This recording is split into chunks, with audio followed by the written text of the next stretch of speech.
નમસ્કાર દોસ્તો, સ્વાગત છે તમારું અમારી યુટ્યુબ ચેનલમાં। ભાવિકા પોતાના નાના ભાઈ કરણની બીએડની ખૂટતી નજીવી ફીસ ભરવાને લઈને એકદમ હતાશ થઈ ગઈ। અત્યાર સુધી એણે કરેલી મહેનત પર પાણી ફરી વળતું હોય તેવું લાગ્યું। કરણ અત્યારે ગામમાં એના મિત્રને ત્યાં ગયેલ હતો। ભાવિકા એકલી રડી પડી। આંસુના રોકાતા એ ખાટલામાં ઊંધી પડીને રડતી રહી, પરંતુ એને છાનું રાખવાવાળું કોઈ નહોતું। થોડીવારમાં આપોઆપ આંસુ સુકાઈને થીજી ગયા।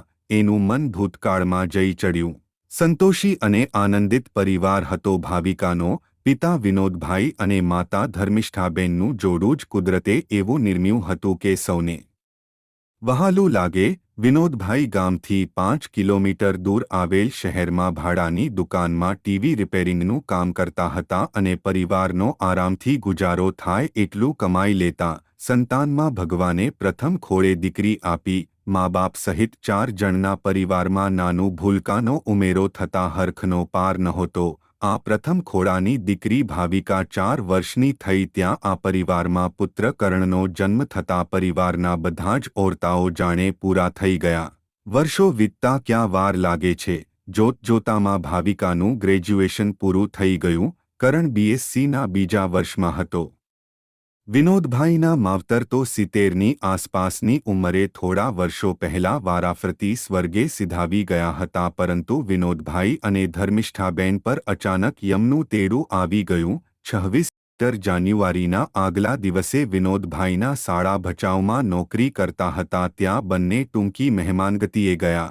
26 જાન્યુઆરીના દિવસે બપોરે જમીને ઘેર આવવા નીકળવાનું હતું, પરંતુ સવારના પહોરમાં તો ભૂકંપના એ તાંડવે મકાનના કાટમાળ નીચે ચિરનિદ્રામાં પોઢાડી દીધા। હર્યોભર્યો પરિવાર વિખરાઈ ગયો। ભાવિકા અને કરણ પર તો જાણે દુઃખની વીજળી ત્રાટકી। સમજુ દીકરી ભાવિકાનું ભણતર રોડાઈ ગયું। અકાળે થયેલ વજ્રઘાતને સહન કર્યા સિવાય હવે ક્યાં હુટકો હતો। સરકાર તરફથી મા બાપના મોત પછી સહાય માટે રકમ મળી હતી। એ સગા 3 કાકાઓએ વિનોદભાઈ અને ધર્મિષ્ઠાબેન પાછળ સામાજિક ખર્ચના ખોટા આંકડા બતાવીને સગેવગે કરી દીધી।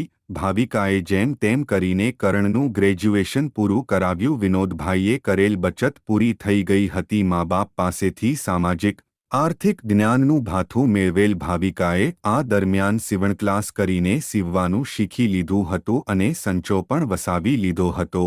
યુવાનીમાં પ્રવેશ કરી ચૂકેલી દીકરીને રંગેચંગે લગ્ન કરવાના કોડ હોય, એના બદલે ભાવિકાનું એકમાત્ર લક્ષ્ય અત્યારે લાડકવાયા નાના ભાઈને પગભર કરવાનું હતું। અત્યારે ભાવિકાને એની લગ્નની ઉંમર વીતી જશે એની ક્યાં ચિંતા હતી। ભાઈ કમાતો થશે તો ભાભી મેળવવામાંય તકલીફ નહીં પડે ને એના લીધે એનાય ધામધૂમથી લગ્ન થઈ શકશે એવી ગણતરી હતી ભાવિકાની। છેલ્લા વર્ષમાં સિલાઈની આવક સાથેની મૂડી ગણતા 25,000ની બચત હતી। હજી ફી ભરવા માટે 15,000 રૂપિયાની ઘટ હતી। ભણવામાં હોશિયાર પરંતુ આર્થિક જ્ઞાનથી અજાણ કરણને તો રૂપિયા ક્યાંથી આવે છે એની ખબર નહોતી। ભાવિકા રઘવાઈ બની ગઈ। પોતાના અભ્યાસનો ભોગ આપીને નાના ભાઈ માટે છેલ્લા 1.5 વર્ષ કરેલ તનતોડ મહેનત નકામી તો નહીં જાય ને। ભાવિકાએ કાકાઓ પાસે જઈને 15,000ની મદદ માટે હાથ લાંબો કર્યો, પરંતુ જાકારા સિવાય કંઈ ના મળ્યું।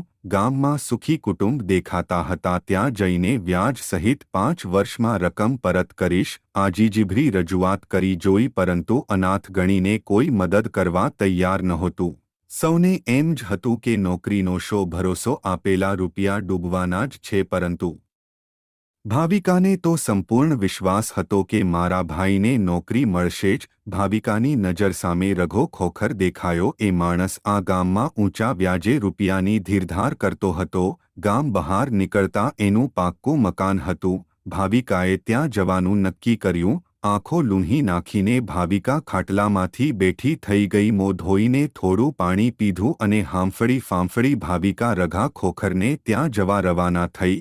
રઘા ખોખરને ઘેર જવાના રસ્તા પર ભાવિકાના દૂરના કૌટુંબિક દાદાનું ઘર આવતું હતું। તે વેલજી દાદાની નજર ભાવિકા પર પડી। વેલજી દાદાએ હાંક મારીને ભાવિકાને પાસે બોલાવીને હકીકત પૂછી। વેલજી દાદા વિહ થઈને બોલ્યા, દીકરી ભાવિકા, રઘો ખોખર અને એના દીકરાઓ તો ગામનો ઉતાર છે, એમને ત્યાં હું તને નહીં જવા દઉં. વેલજી દાદા હતા તો પરગજુ, પરંતુ એમના છોકરાઓ પાસે અત્યારે એટલું બધું કંઈ નહોતું કે ભાવિકાને 15,000 રૂપિયાથી તાત્કાલિક મદદ કરી શકે. વેલજી દાદા રઘા ખોખરના પરિવારને સારી રીતે જાણતા હતા. રઘાના 2 દીકરાઓ સાવ હલકી કક્ષાના હતા. ઘણી વખત તેઓ દેવાદાર વ્યક્તિનો ગેરલાભ ઉઠાવતા. અહીં તો ભલે દૂરની રહી, પરંતુ પોતાના પરિવારની અનાથ, યુવાન અને રૂપરૂપના અંબાર સમી દીકરીનો સવાલ હતો. વેલજી દાદાએ બધી હકીકત ભાવિકાને જણાવી. થોડીવાર રહીને એમણે ધીમેથી ભાવિકાને કહ્યું, દીકરી, એક વાત કહું, મારા શાળાના દીકરાનો દીકરો છે, વડોદરા શહેરમાં મોટી નોકરી કરે છે. મને વિશ્વાસ છે કે એની પાસેથી રૂપિયા મળી રહેશે. મને 2 દિવસનો સમય આપ દીકરી, અને કેટલા રૂપિયાની જરૂર છે એ મને કહે. ભાવિકાના જીવમાં જીવ આવ્યો હોય તેમ એ બોલી, 15,000 રૂપિયાની જરૂર છે, મળી જાય તો ખૂબ સારું દાદા. ત્રીજા દિવસે સાંજે વેલજીદાદાએ ઘેર જઈને ભાવિકાને હાથોહાથ 15,000 રૂપિયા આપતા કહ્યું, દીકરી, રૂપિયા પાછા આપવાની કોઈ ઉતાવળ ના કરતી. 5 વર્ષ સુધીની મુદત લઈને આવ્યો છું. ભાવિકાની આંખોમાં આંસુ ઉભરાઈ આવ્યા. તે બોલી, દાદા વડીલનો તો હું નાનકડા મોંઢે શું આભાર માનું. મને આજ દાદાના રૂપમાં ભગવાન મળ્યા છે. વેલજીદાદા ભાવિકાના માથે હાથ મૂકીને ચાલતા થયા. વર્ષ વીતી ગયું. કરણનું બીએડ પૂરું થયું અને એ સાથે જ પ્રાઇવેટ હાઈસ્કૂલમાં ગણિત વિજ્ઞાનના શિક્ષક તરીકે હોશિયારીના લીધે સારા પગારે નોકરીએ મળી ગઈ. નોકરીનું સ્થળ વતનથી 50 કિલોમીટર દૂર હતું, પરંતુ એની પરવા ભાવિકાને ક્યાં હતી. ભાઈ પગભર થયો એ જ એના માટે મહત્વનું હતું. ભાવિકાની ખુશીનું તો હવે કોઈ ઠેકાણું જ નહોતું.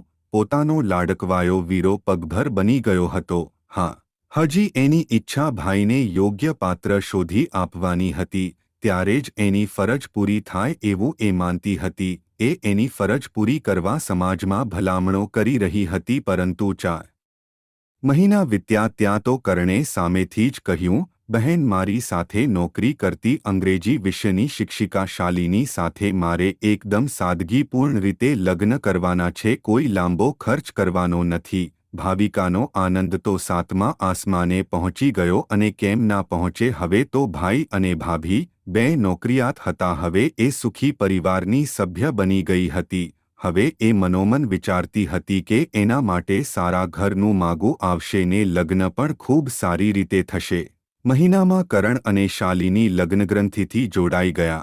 ભાવિકા ભારે હૈયે વતનને છોડીને ભાઈ સાથે રહેવા નીકળતી વખતે વેલજીદાદાના આશીર્વાદ લેવાનું કેમ ભૂલે ભાવિકા? એણે વેલજીદાદાના આશીર્વાદ લઈને અતિશય ભાવવાહી અવાજે કહ્યું, દાદા, તમે કરેલી મદદને લીધે આજ મારો ભાઈ નોકરીએ પહોંચ્યો છે. જેમ બને તેમ જલ્દી હું 15,000 રૂપિયા પરત કરી દઈશ અને તમારા ચરણે મૂકી શકાય એવી સુંદર ભેટ પણ લેતી આવીશ. ભાવિકાએ ભાઈ ભાભી સાથે 3 માસ વિતાવી દીધા. આ 3 માસ દરમિયાન ભાઈ ભાભીએના ભાવિકાના સગપણની વાત કાઢી કે ના એની મહેનતની સગા ભાઈના ઘેર બહેનની કોઈ ઇજ્જત નહીં. જાણે ઘરનું કચરા પોતું કરતી અને રસોઈકામ સંભાળતી નોકરાણી જોઈ લ્યો. દિવસ દરમિયાન ભાઈ ભાભી નોકરીએ હોય ત્યારે ભાવિકા છાના છાના આંસુ સારી લેતી હતી. આંસુઓ અને વલોપાતમાં ભાવિકાએ 3 માસ વિતાવી દીધા. એ હવે પૂરેપૂરી હતાશ થઈ ચૂકી હતી. હવે એની સહનશક્તિની હદ આવી ગઈ હતી. છતાંય એ ચૂપ જ રહી. ચોથા મહિને એણે કરણને એટલું જ કહ્યું, ભાઈ, મેં 15,000 રૂપિયા વેલજીદાદા પાસેથી ઉધાર લીધેલ છે. એનો બંદોબસ્ત કરી આપે તો હું વતનમાં જઈને આપી આવું. ભાવિકાએ કરણને રૂપિયાની વાત કરી ત્યાં તો શાલિનીની ધારદાર નજર કરણ સામે ટકરાઈ. આ દ્રશ્ય ખામોશ રહીને ભાવિકા જોઈ રહી. કરણે થોથવાતી જીભે ભાવિકાને કહ્યું, બહેન, સિલાઈકામ તો તમે રાત દિવસ કરતા હતા. એટલી બધી કમાણી હતી તોય 15,000નું દેવું કેવી રીતે થઈ ગયું? જુઓ બહેન, મારા પગારમાંથી તો અત્યારે ઘરનું માંડ પૂરું થાય છે. શાલિનીને એના મા બાપે ભણાવી છે, એટલે એના 2 ભાઈ અને 1 બહેનના લગ્ન થાય ત્યાં સુધી તો એનો પગાર ત્યાં જ આપવાની છે. વળી મેં એમને થોડો ટેકો આપવાનું વચન આપેલ છે, એટલે હું લાચાર છું બહેન. અરે ના ભાઈ ના, મારો ભાઈ ક્યારે લાચાર ના હોય. હું બેઠી છું ને તારી મોટી બહેન. તું જરાય ચિંતા ના કરીશ. 15,000 રૂપિયા તો કપડાં સીવીને ચપટી વગાડતામાં કમાઈ લઈશ વીરા. તું તારું શરીર સાચવજે ને ભાભી, તમે મારી ચિંતા ફિકર ના કરતા હો. એ જ સમયે ભાવિકાએ એના થેલામાં 2-4 જોડી કપડાં ભરીને વિદાય લેતા કહ્યું, સંભાળીને રેજો બંને જણ. ભાવિકાએ જતા જતા કરણના ઓવારણા લેતા કહ્યું, ખમ્મા મારા વીરા, જુગ જુગ જીવો. બસ સ્ટેન્ડમાંથી વતનની બસમાં બેસીને કંડક્ટરનો ટિકિટ અવાજ સાંભળીને ભાવિકાએ ફટાફટ થેલામાં રહેલ પાકીટમાં જોયું. પરચુરણ અને બધું મળીને 20 રૂપિયાથી વધારે નહોતું. એણે ખચકાઈને ગામનું ભાડું પૂછ્યું. કંડક્ટર પાસેથી વતનના ગામનું 40 રૂપિયા ભાડું સાંભળીને ભાવિકાના મોતિયા મરી ગયા. એને પરસેવો વળી ગયો. બરાબર ભાવિકાની પાછલી સીટમાં બેઠેલ 30ની ઉંમરના વ્યક્તિને ભાવિકાની મૂંઝવણની ખબર પડી ગઈ હોય તેમ એણે કંડક્ટરને ધીમેથી કહ્યું, મારે તમારી પાસેથી 40 રૂપિયા લેવાના નીકળે છે, એમાંથી એમની ટિકિટ આપી દો. અમારે બંનેને એક જ ગામ ઉતરવાનું છે. ઉતરીને હું 40 રૂપિયા મેળવી લઈશ ને તમારે પણ છૂટા આપવાની માથાકૂટ ટળે. ખરા સમયે મદદગાર થનાર વ્યક્તિને સહેજ પાછા ફરીને ભાવિકાએ જોઈ લીધો, પરંતુ કોઈ ઓળખાણ ના પડી. છતાંય એણે થોડું મોંઢા પર હાસ્ય લાવ્યું અને પછી પોતાની લાચારી છુપાવતી આંખો બંધ કરીને ઊંઘવાનો પ્રયત્ન કરવા લાગી. બસની 3 કલાકની મુસાફરી ભાવિકા માટે સાવ લાચારીભરી હતી, એ તો સમજી શકાય એવી વાત છે. વતનનું ગામ આવતા તો ભાવિકા ફટાફટ બસમાંથી ઉતરી પડી. ઉતરીને થોડે દૂર જઈને ઊભી રહી. થોડીવાર રહીને 2 ભારે થેલા સાથે પેલો વ્યક્તિ પણ ઉતર્યો. ગામના 4-5 અન્ય મુસાફરો તો ભાવિકાને બોલાવીને ચાલતા થયા હતા. ભાવિકાએ પેલા આગંતુકને પાસે આવતા જ કહ્યું, તમારો ખૂબ ખૂબ આભાર. હું મારા ભાઈના ઘેરથી ઉતાવળમાં નીકળી એમાં પૈસા લેવાનું ભૂલી ગઈ હતી. મારી પાસે ભાડાના પૂરા પૈસા નહોતા. તમે મને લાચારીમાંથી બચાવી લીધી. લ્યો, આ 20 રૂપિયા છે, એ લઈ લ્યો. બાકીના 20 રૂપિયા ઉધાર મારા પર. તમારે કોને ત્યાં જવાનું છે? લાવો, હું એક થેલો ઊંચકી લઉં. કંઈ પણ બોલ્યા વગર આગંતુકે પૈસા લઈને એક થેલો ભાવિકાને પકડાવ્યો અને કહ્યું, મારે વેલજીદાદાને ઘેર જવાનું છે. એમના પૌત્રના લગ્ન છે એટલે આવ્યો છું. ઓહ, મારે પણ પહેલા વેલજીદાદાના આશીર્વાદ લેવા એમના ઘેર જ જવાનું છે, ભાવિકાએ ખુશ થતાં કહ્યું. બંને કોઈ પણ અન્ય વાતચીત વગર વેલજીદાદાને ઘેર પહોંચ્યા. ભાવિકા વેલજીદાદાના આશીર્વાદ લઈને બોલી, દાદા, તમારા મહેમાનને પણ સાથે લેતી આવી છું. મારા પર બસની ટિકિટના 20 રૂપિયા ઉધાર છે. એમના ભાવિકે પણ વેલજીદાદાના આશીર્વાદ લીધા. ઘણો જીવો દીકરા કહીને વેલજીદાદાએ ભાવિકાને કહ્યું, દીકરી ભાવિકા, 15,000 રૂપિયા ઉધાર આપવાવાળો પણ આ ભાવિક જ છે. પરંતુ તું અચાનક કેમ આવી? વતન સાંભળી આવ્યું કે શું? કરણ અને વહુ મજામાં છે ને?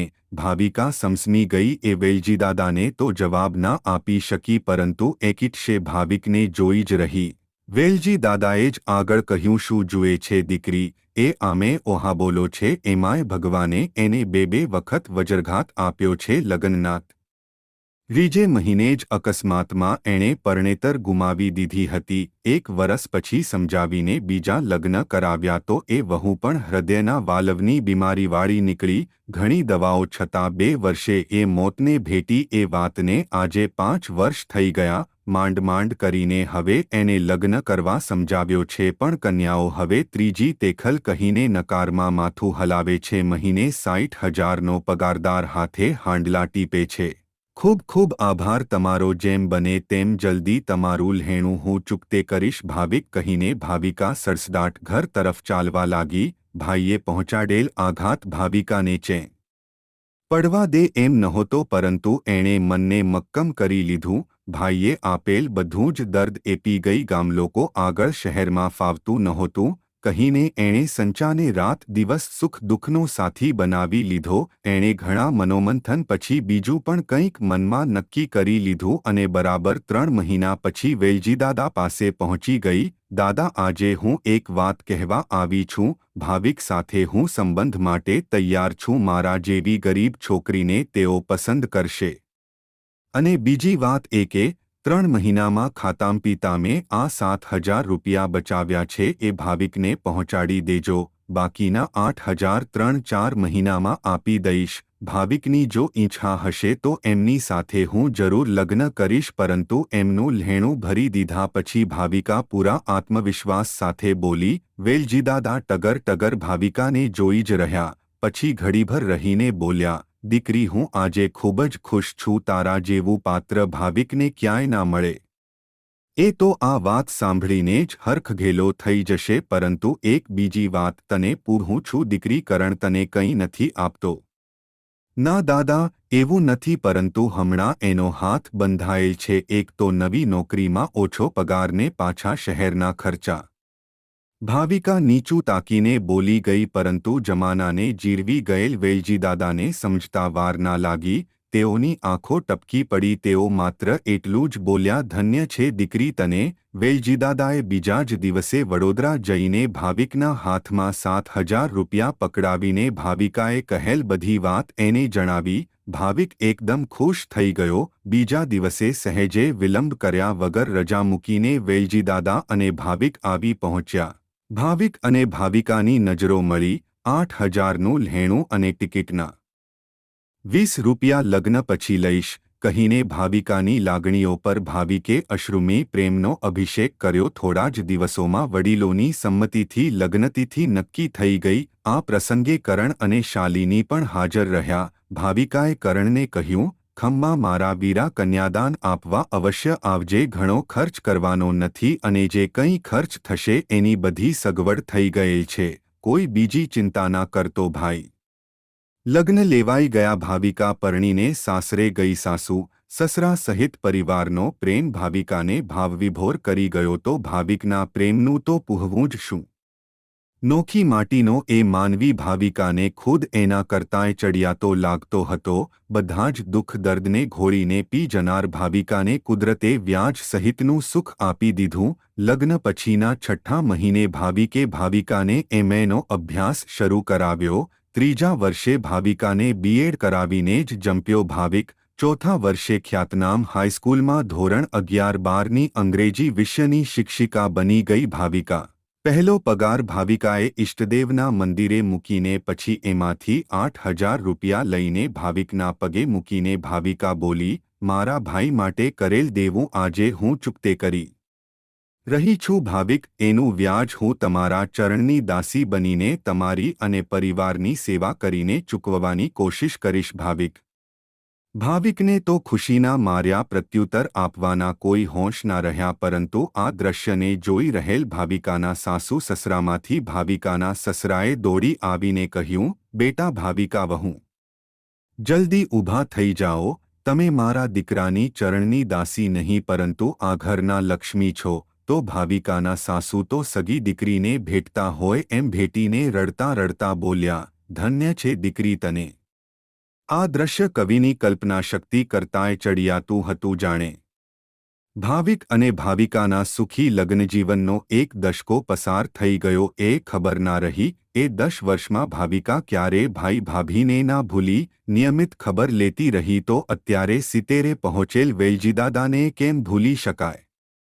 હા, એણે 6 વર્ષનો દીકરો અને 4 વર્ષની દીકરીને ક્યારે મામા મામીના દર્શન ના કરાવ્યા. અહીં એ વાતનો ઉલ્લેખ પણ કરવો રહ્યો કે ભાવિકે વેલજીદાદાના 2 દીકરાઓને પણ નોકરીએ લગાડી દીધેલ છે.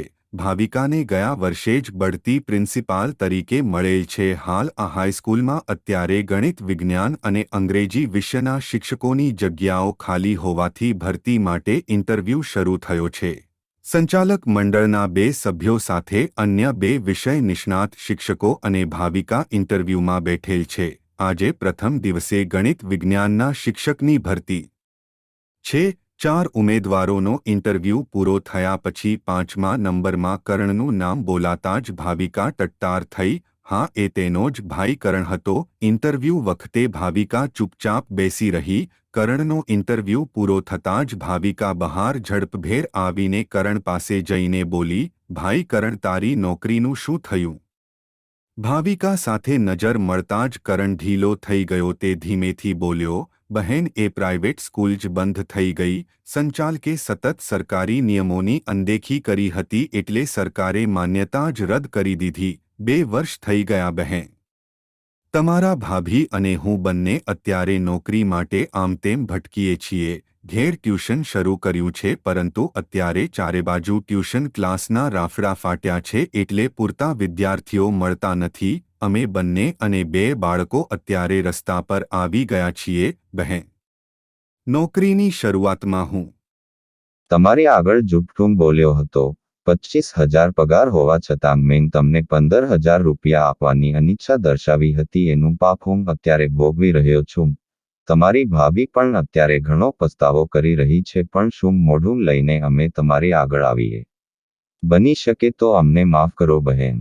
આવતીકાલે અહીં તમારી ભાભીનો પણ ઇન્ટરવ્યૂ છે. ખમ્મા મારા વીરા, સૌ સારાંગ વાનાંગ થશે. આ હાઈસ્કૂલની હું પ્રિન્સિપાલ છું. સંચાલક મંડળના ચારે હાથ મારા માથા પર છે. વળી તમે બંને જણ કંઈ એટલા ઓછા મેરિટવાળા પણ નથી ભાઈ. ચિંતા ના કરીશ, તમારી બંનેની પસંદગી થઈ જશે. પરંતુ જિંદગીમાં ફરીથી હવે આવી ભૂલો નહીં કરે એનું મને વચન આપવું પડશે ભાઈ. ભાવિકાની આંખમાં આંસુ આવી ગયા. બીજા દિવસની સાંજે ભાવિકાના પરિવારની હાજરીમાં કરણ અને શાલિની ભાવિકાના ખોળામાં માથું નાખીને રડતાં રડતાં પસ્તાવો વહાવી રહ્યા હતા.